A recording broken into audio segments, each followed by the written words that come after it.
All right. Hello, everyone. I'll give everyone just a moment to get connected here. We had so many people RSVP for this webinar. We are very excited to dive into everything, and it looks like most people should be connected. So we will go ahead and get started. Thank you all so much for joining us today, and welcome to our free webinar, Fresh Takes, a Creator's Guide to Brand Partnerships in the Fresh Produce Industry.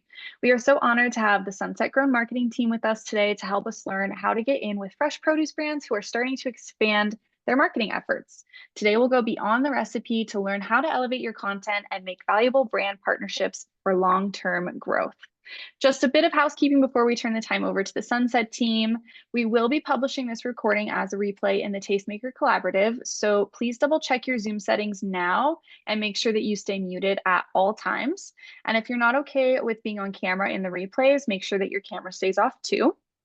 If you have questions throughout the presentation, feel free to drop them in the chat. And I will be monitoring the chat, and we'll just save those all until the end when the Sunset team is done with their full presentation.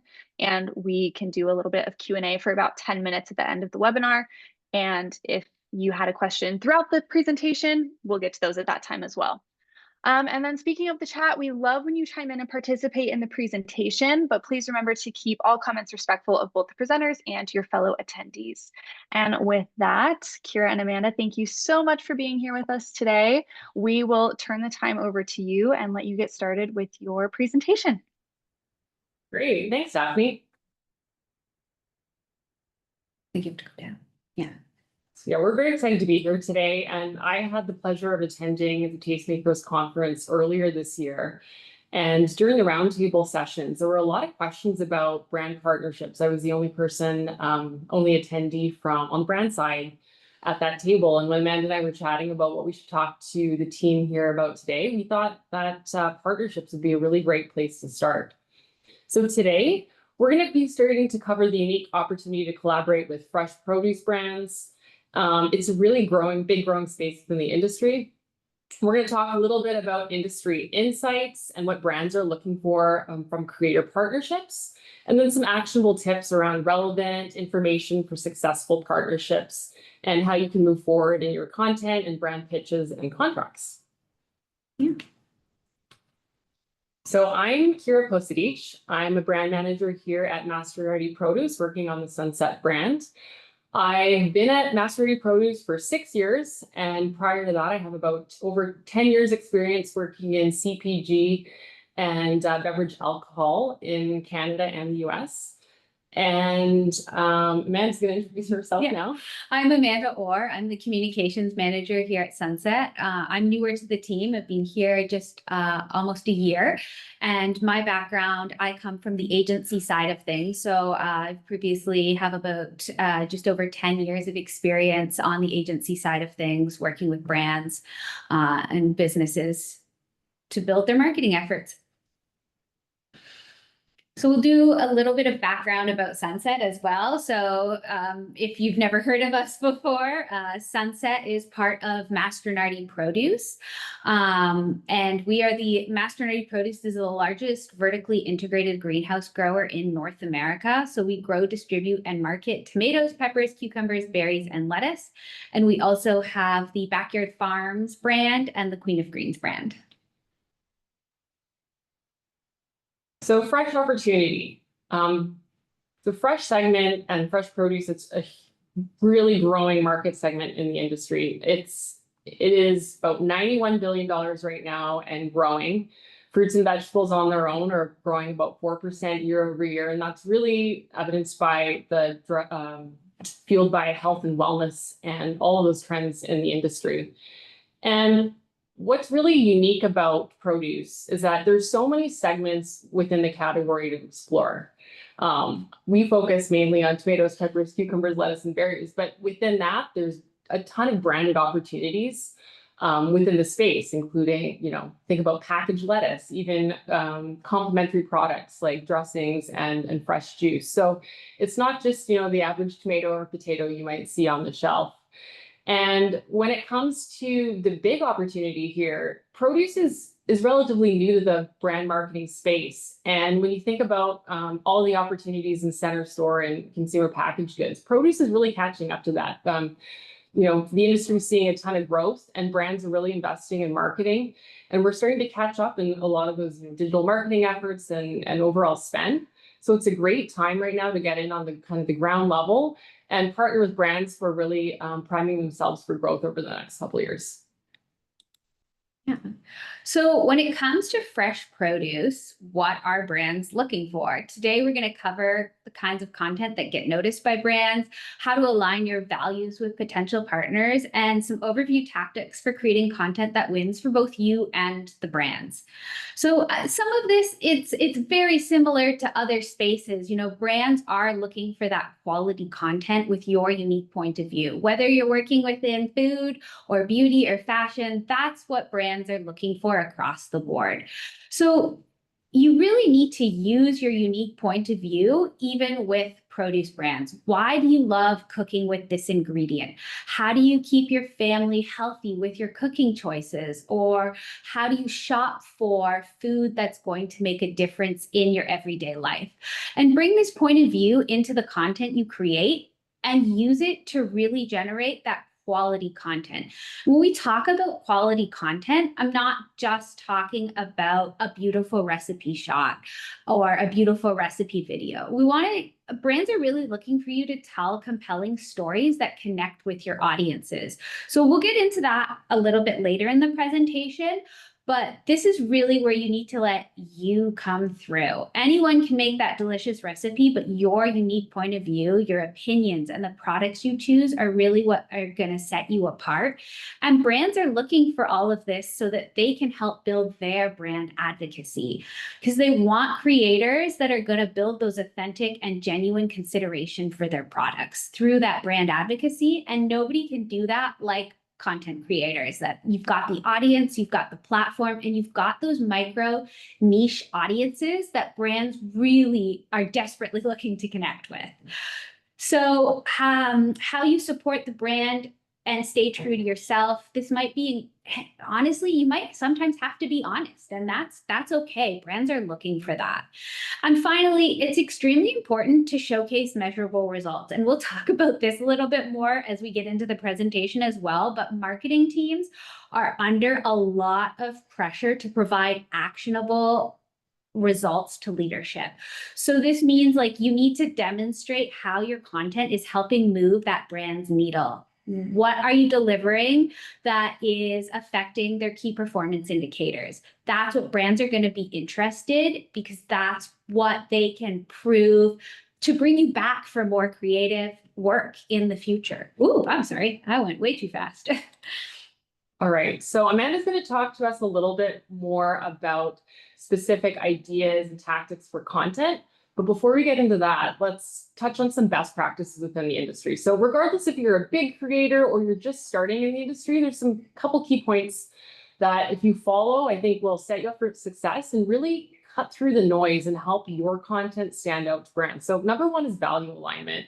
So you want to make sure you're partnering with brands that really resonate with you, that you believe in, and that match the audience that you're tapping into. So that's number one. That's kind of the foundation. From there, it's all about being genuine. So you want to promote things that you believe in. Sometimes it's okay to say no if it's something that you don't, but focus on those brands that really are loved by you and your followers, right?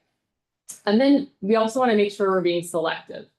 So what I mean by this is thinking about how you integrate brands within posts. So if you want to stand out, it's a great idea to think about only focusing on maybe one brand per post instead of adding, let's say, 10. And there's some implications around that we'll get into a little bit about resharing and your ability to kind of cut through the noise. But, being selective also kind of helps ladder up to also brand alignment and who you're choosing to work with. Mm-hmm. And then lastly, research. And that really comes down to knowing what this brand's all about. And if you want to work with a specific brand or you have targets in mind, do your research and work on demonstrating how you can specifically provide value to that brand, whether that's really understanding what that brand's values are, or some of those qualities that you think you can talk to and speak to authentically. That's what you really want to focus on. Mm-hmm. So we'll get into a little bit about the content here, and we've touched on some of this a bit already, but there's really more to fresh produce, and I'm going to use this again and again about going beyond the recipe. The recipe is important. It's important to the brand, but showcasing the product is also important. And around that, one of the key things that brands, especially in the fresh produce space, are looking for is crafting a compelling narrative. So when it comes to creating paid content, or even if you're trying to get noticed by some of these brands with organic content, go beyond the recipe by telling that compelling story that connects yourself, your beliefs, and who you are with your niche all together. So the best and most authentic partnerships, as we all know, feel seamless and integrated. And how do you do this? Think about your favorite ways that you use a product, why you love it, why you only pick up this one brand. Like, is this the salad kit that is so easy, has the best flavor, your kids love it? What is the story there? And pull that through the content that you're doing. You want to also highlight the uniqueness of the brand. So make the product irreplaceable, especially in fresh produce over other CPG categories. There's a lot of the products can sometimes be very interchangeable, right? You look at a recipe on Instagram or TikTok and you think, oh, well, I'll just pick up whatever cherry tomatoes are on sale or whatever lettuce looks the freshest. But that's not what the brand is looking for. The brand wants to create that recognition. So you really need to highlight and showcase that uniqueness.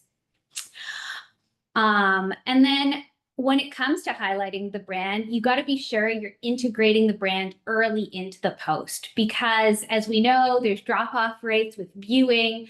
And if you can get that in there sooner, the better it is for the brand. It makes the product the star. And the other thing when you're integrating the brand to keep in mind is to spotlight the packaging or the labels, because we all know how we shop at the grocery store, right? You're not necessarily in a frame of mind where you're paying 100% attention at the store. You're just looking at your list going, okay, I need to get this, I need to get this. And when you've built that product recognition through showing the label, through showing the packaging, you're more likely to remember it over just hearing the name, because sometimes when we hear things and then when we see them on the package, we don't make that connection. So that's really why integrating that brand packaging, getting that familiarity with logos and colors and package shots is really important to brands, especially in the produce space. So with that in mind, I'm going to play this little video for you and we can go over it. I don't know if the sound is going to play, so we'll see. Oh, I don't think it is playing. Yeah, we don't hear the sound. Shoot. I don't know why it's not playing the sound. That's okay. Okay. Well, I'll play the video for you, and while it plays, there is talking in it, but actually the sound not playing kind of plays into what I'm going to talk about here. So this is an influencer who we've worked with for a lot of years, and one of the things she does really well is showcasing the brand. So you'll see that she shows only the specific brand of tomatoes. She doesn't show any other brands in this video. So when she shows the tortellini package, you'll notice she cleverly turns it around so you don't see the label. And the reason for that is because brand legal teams really don't want you showing multiple packages or multiple products in one video. This causes a lot of concern because we don't have the rights to promote or say something about that other brand.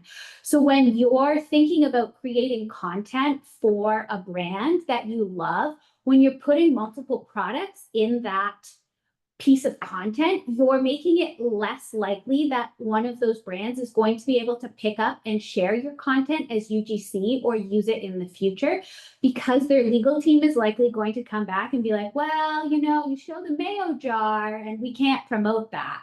So that's something really important to keep in mind when you're making content for a brand, whether it's paid or organic, is like Kara was saying earlier, pick that couple of brands you really believe in and make that piece of content around that specific product, because that's the way that brands can pick it up.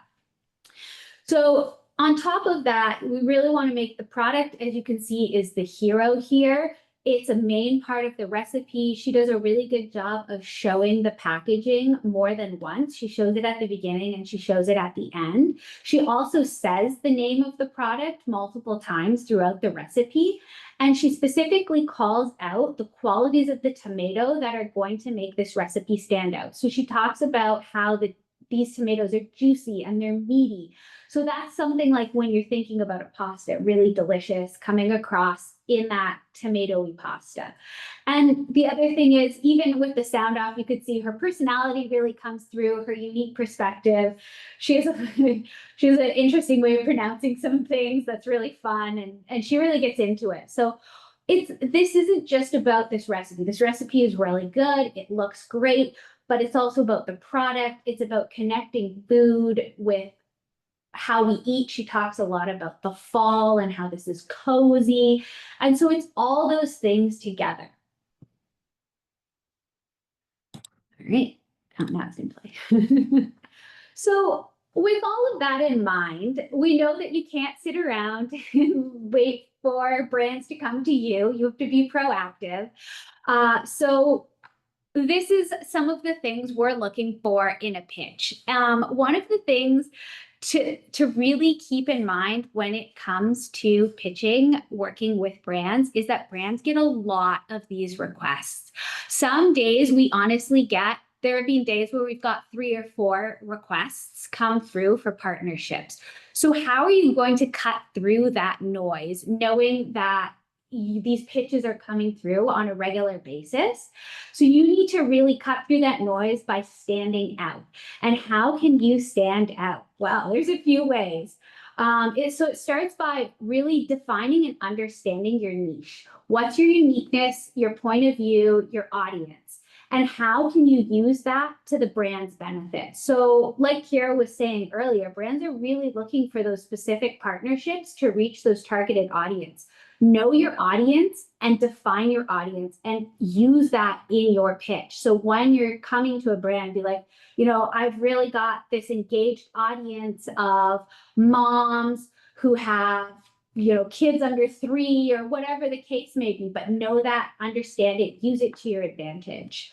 And then on top of that, you really want to show alignment. So how does your content, your identity on social media and your audience align with the brand? If you're giving a pitch to a salad kit company, and you're a creator who's really about fast lunches on the go, well, then maybe that's something that you can pull into how you make that pitch and show that alignment. And then the other part, which comes back to what we were talking about before, but it's about demonstrating engagement. So again, many marketing teams, they're under a lot of pressure to show that ROI. They need to show that what they're doing is moving the needle. So make sure you're outlining things like your earned media value, how you can help the brand meet their key performance indicators, who your audience is, what your engagement rates are. These are numbers that brands are going to care about, and you should make sure they're in your pitch. And so this is a little bit beyond just like, here's my media kit with some numbers. This is like understanding a little bit more about how you sell that to brands. And then just as a side note, I know a lot of people probably know this, but just keep in mind that most brands are using tools like Sprouts Tagger, and there's a number of them. So like, don't cheat any of your numbers, because they will go and verify them on their other platforms. So just a little something to keep in mind there. You're going to get looked up. So even look up what your numbers showcase on other platforms just to see. Again, that comes back to do your research. All right, thanks, Amanda. So we talked a lot about content, and some of the maybe not so sexy parts about brand partnerships are kind of, what does a working relationship look like? What are some of the things to expect when you start engaging with brands? So number one, working relationships. So we briefly touched on, like, sometimes you'd be working directly with the brand, but in some cases you might be working with their agency partner as well. So it's a good thing to keep in mind. There might be, you know, multiple parties involved in a partnership operation. And when you're working with either a brand or an agency partner, they're really working towards the same thing. They have the same goal in mind. They have, you know, they want to promote brand awareness or whatever their KPI, they're all aligned. So knowing that, you'll probably be asked to receive and follow a creative brief. So a creative brief is just, you know, an outline of what the ask and the objectives are for the engagement. And it's important to really go through that and spend some time with it and ask any questions that you may have to clarify what are those objectives? What do you need to be following? What do you need to maybe add in the video? Or the mandatories in there? So it's a great opportunity to create a two-way conversation between yourself and the brand or agency team to make sure everything's clear and all the expectations are set. And that really sets yourself up for success. If you can do that, absolutely, you're going to be able to have great content, put great content out there and have a successful partnership. The second thing, there's some contracts and some nitty-gritty around legal that you might be presented with, depending on who you're working with. Now, we're not experts in this field, but We are not lawyers. but you will probably be asked to sign potentially a non-disclosure act, an NDA, and these are all common things you might encounter with working with bigger or smaller brands. You know, and that's just to protect both yourself and the organization. So that's something that you might encounter. You might encounter things like non-competes or exclusivity agreements. That's also something very common, at least in our space. So there's expectations around not working with competitors for a certain length of time after an engagement. And then content ownership and usage rights. So these are things like, where is that content going? Who is using it? And for what duration? What platforms could the content potentially be on or not be on? So these are all things that should be defined when you're chatting with both maybe your team as well as the brand or agency team as well. And lastly, around thinking about the forward future and thinking about the long term when you're engaging with brands and partnerships, it's really about thinking long term in this. And when you're developing a working relationship, for the most part, it's beneficial to have it be not just a flash in the pan, one post type thing. If you can create and show and demonstrate that you provide value and all of these things that we talked about today, being able to enter into a long-term agreement is super beneficial. Being able to, you know, find an agreement where you can have multiple pieces of content and really help advocate for that brand and start building your business. I think that's a win-win for both parties. Definitely. And brands are looking for your insights too. So you'll probably receive that brief, but they might ask you like, what's going to resonate best with your audience? And the best brands to work with should be asking you those questions. Absolutely. So that brings us to the end of our presentation and questions. Thank you so much, Amanda and Kira. I feel like that was so educational and insightful, and we are ready for questions. We have these two experts here with us. So to all the people just watching and in the chat, go ahead and drop a couple, and let's see if we can utilize their knowledge for a moment.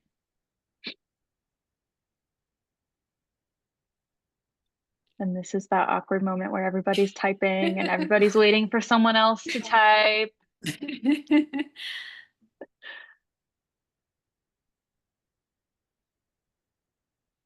All right, I guess, oh, we have one. I was gonna say, I'll kick it off with a question, but we have a question from Connie. Thank you, Connie, for being brave and dropping your question. She said, from a photographer's point of view, what do produce brands look for when seeking a photographer?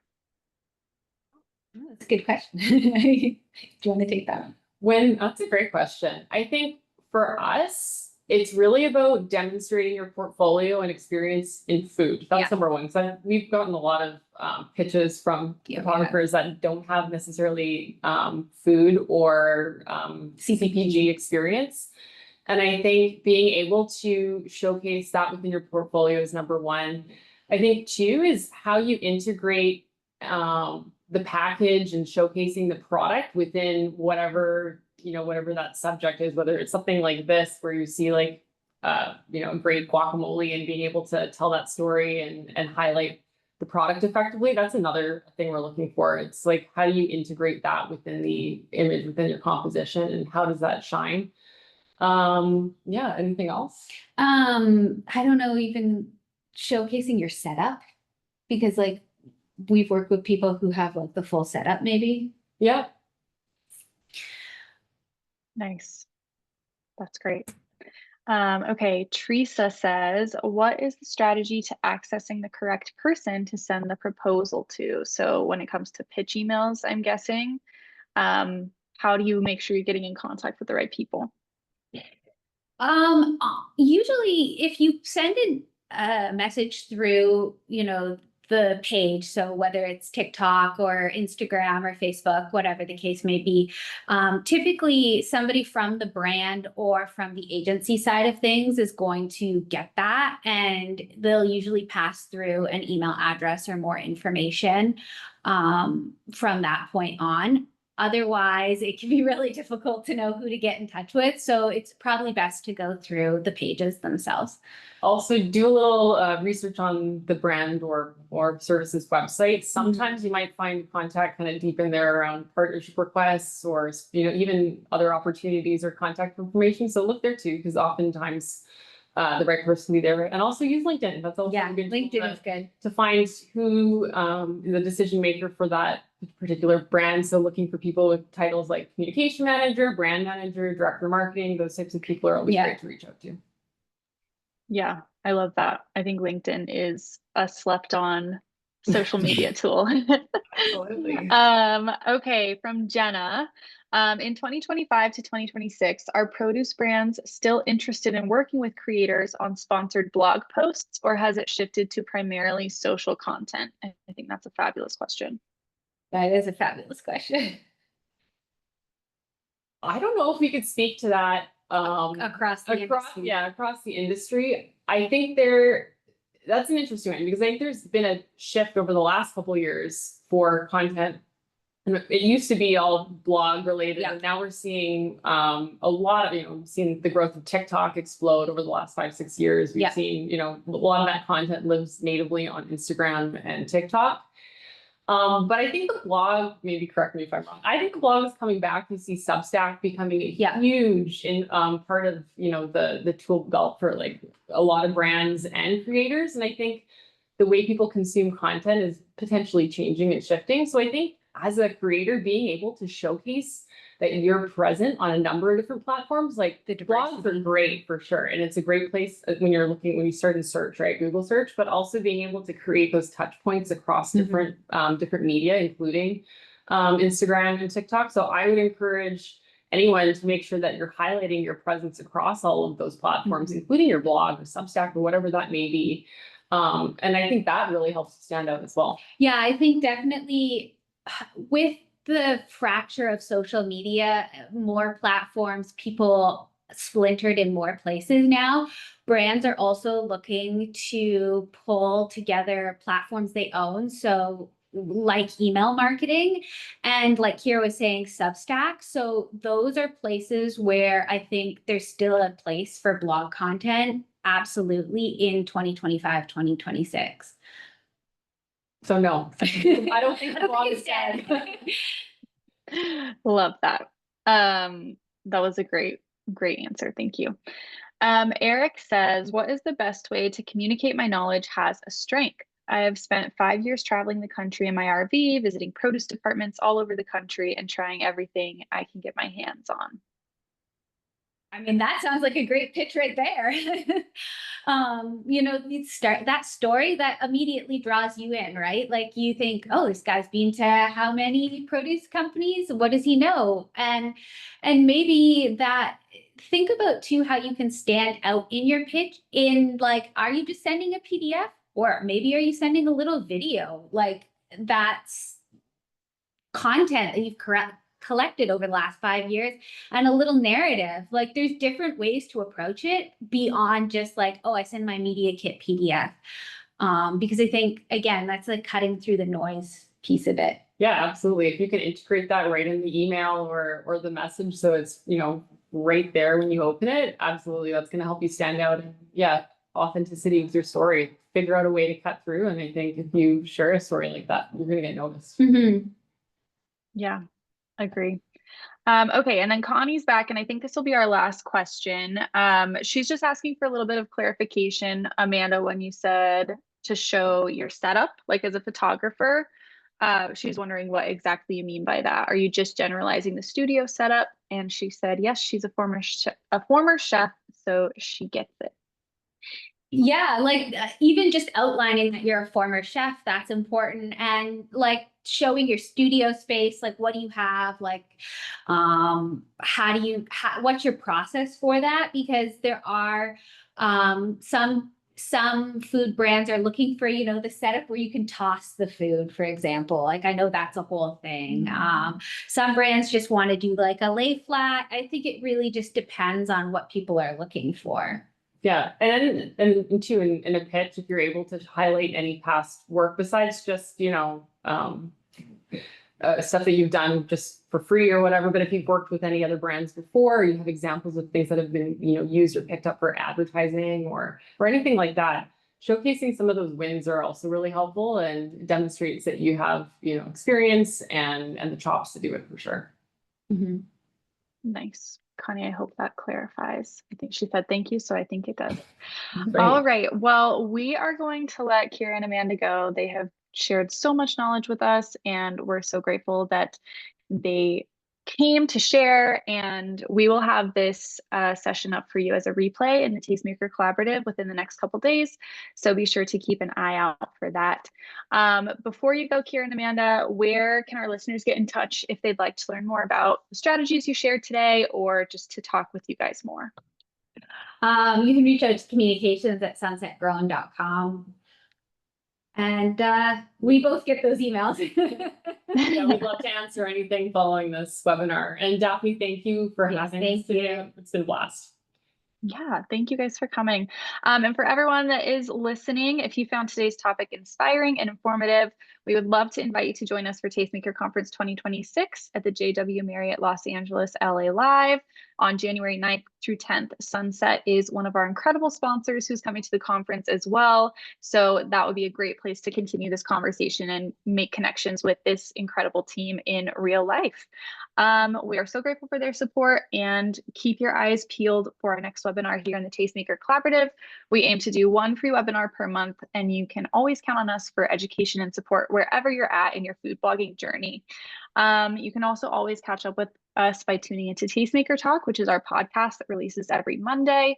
And wherever we see you next, we are so grateful that you're here, and take care. Thank you everyone for joining. Thank you. Bye.